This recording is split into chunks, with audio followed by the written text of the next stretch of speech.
Yesterday was a howling day in the wind department. Take a look at the peak wind gusts.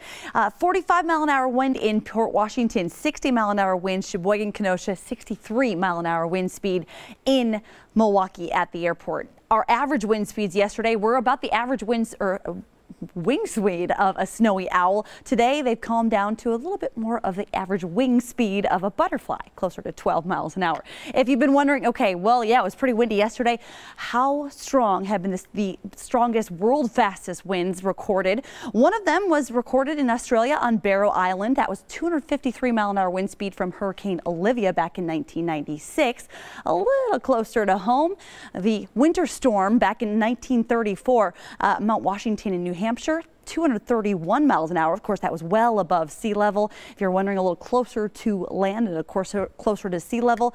Oklahoma City, just around that area in the Moore area, that's where a tornadic wind speed was recorded through Doppler radar of 318 miles an hour. And the closest to low level elevation was 207 miles an hour. That was on the Thule Air Base up in Greenland. So we've seen much, much worse. But of course, it was certainly a blustery day yesterday. Definitely could have moved a leaf, moved around a lot of garbage cans.